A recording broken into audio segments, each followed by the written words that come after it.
Live from our 7 Tasmania studios, your nightly news with Kim Miller begins now.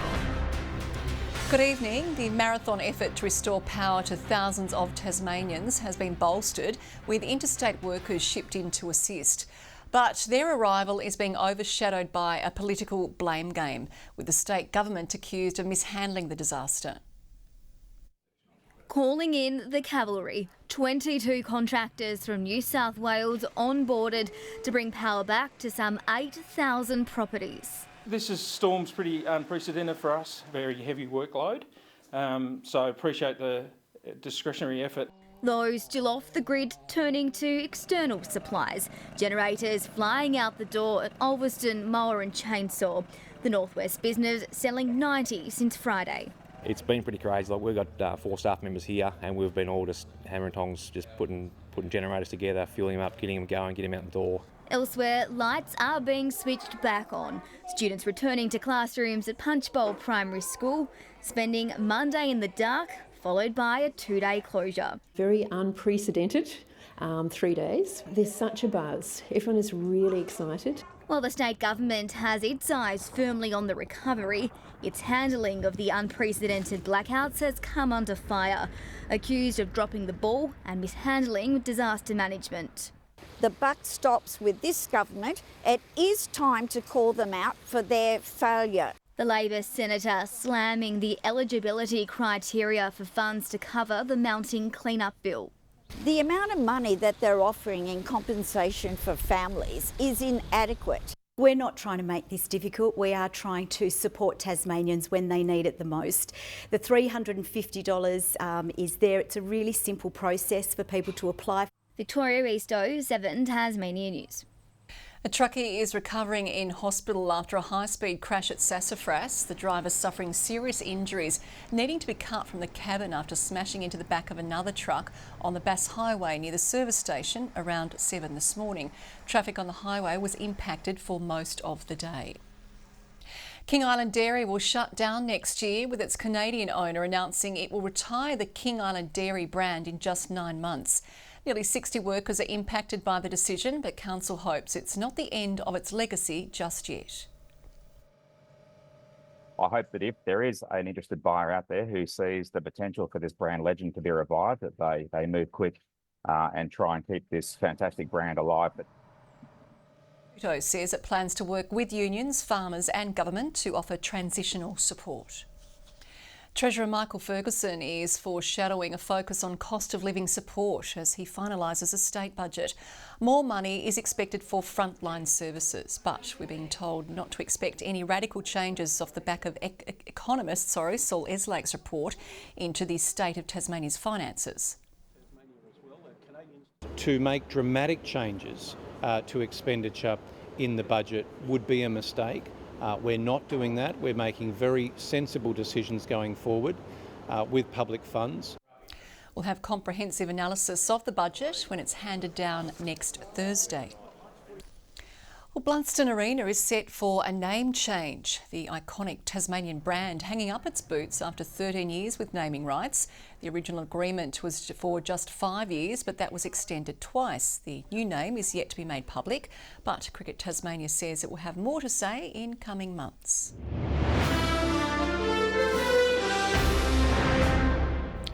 Former Launceston Mayor Danny Gibson was absent from this afternoon's City Council meeting following allegations of inappropriate conduct published by the ABC. The report detailing accusations of unwanted sexual advances.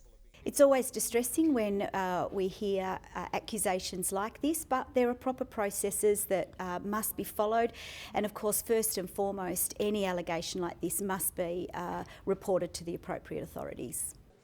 According to the ABC, complainants are calling for Councillor Gibson to be removed from council. In a statement, Mayor Matthew Garwood says councillors are elected democratically and there is no way for a representative to be removed. We contacted Councillor Gibson for comment. More than 600 students are busy settling in to their new and improved learning facilities, with the Penguin District School officially opening this morning. After amalgamating in 2013, the multi-year revamp sees both the primary and secondary campuses come together on one site. I was very excited. I could barely sleep last night. It's really great that we have a great new space to learn in. This was something that was almost a bit of a pipe dream about 13 years ago, and it's great to have actually come to fruition, and I'm sure this community will seek the benefits. The $20 million redevelopment also features a new gym, performing arts centre and outdoor spaces.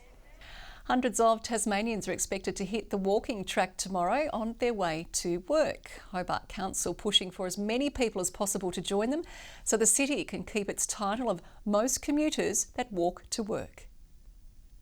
Lacing up with Walk to Work Day around the corner. Every person who's walking to work is one less person in a vehicle, which is good for our environment and good for congestion. Hobart Council hoping to evoke a more sustainable city, encouraging as many residents as possible to walk to work tomorrow, something medical experts have backed, spruiking long-term health benefits. A range of other conditions like blood pressure, cholesterol, mental health and well-being, as well as important in managing weight. Hobart already seeing the highest percentage of walkers of any Australian capital city, 31% of residents choosing to walk to work.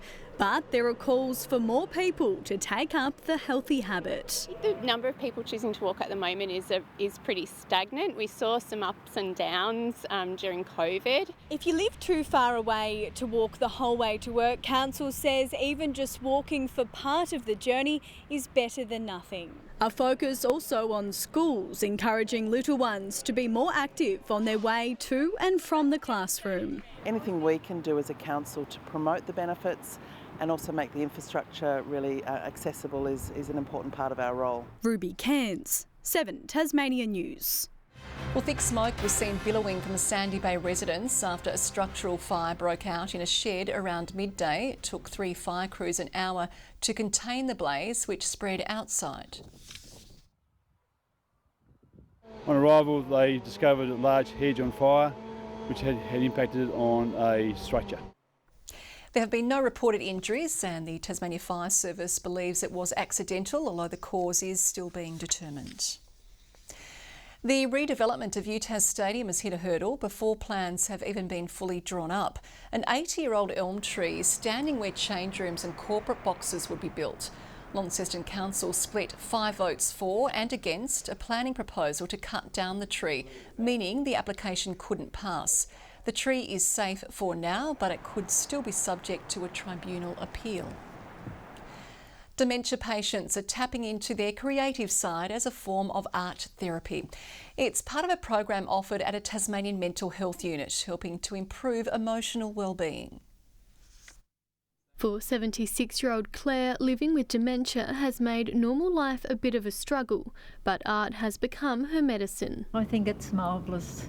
Absolutely marvellous. She's taking part in a tailored art program at the Roy Fagan Centre, designed to spark conversation and connection. Some of it is leaf and petal mandala making, gel painting, and a lot of it's storytelling. Claire is among several patients paired with professional artists, helping them explore and process their thoughts, feelings and experiences through reflective art. People will forget about being in this clinical space where they're not well, and feel capable and connected with themselves. Using plants and gardens as a muse. There's a therapy in that talking and that being with plants, touching, smelling. The program also aiming to stimulate memories, reminding Claire of her garden. You would have loved my garden.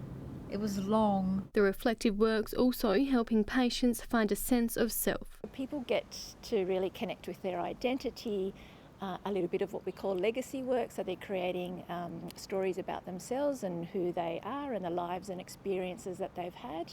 Deemed a success, plans to expand the program with other creative outlets are in the works. So much research in this space about the therapeutic benefits of music. Rebecca Gayden-Harris at 7 Tasmania News. We now know when brand new Airbus A220s will take to Tasmanian skies. The bigger planes boasting free Wi-Fi will fly Launceston to Melbourne from October 14 and to Sydney a fortnight later. They have much higher capacity than the older aircraft that have very faithfully operated in the Tasmanian skies. This is a real vote of confidence, not just in the Tasmanian tourism industry, but in our economy more generally. The new planes are quieter and produce fewer carbon emissions than current aircraft.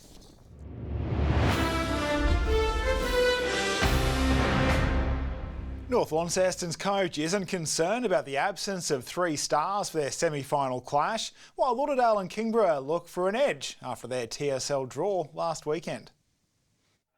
Last time the Southern Bombers played the Tigers 5 days ago, the two couldn't be split.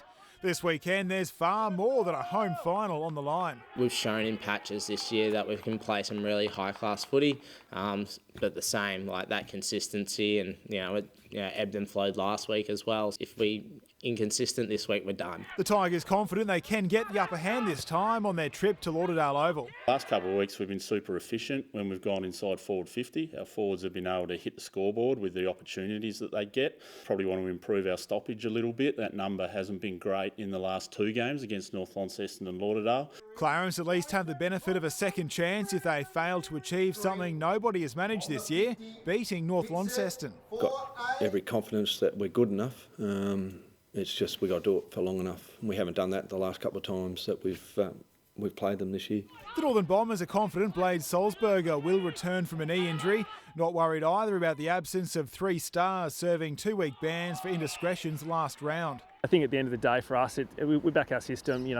Stingle coming back into the team replaces Oscar as our mid, so it doesn't really change a lot there. We've still got Brad Cox, Goodyear, Jack Event, these really experienced footballers that have been around for a long period of time now that know what it's like. The NTFA Division 1 will be decided on Saturday. Lilydale play Old Scotch in the seniors. They've been tough competitors this season. The first time we only won by a point at home. Second time Scotch got the better of us quite easily in the end, which was a bit disappointing. And then, I think 2 weeks ago, we come away the better team in the end, but it was certainly not an easy game, that's for sure.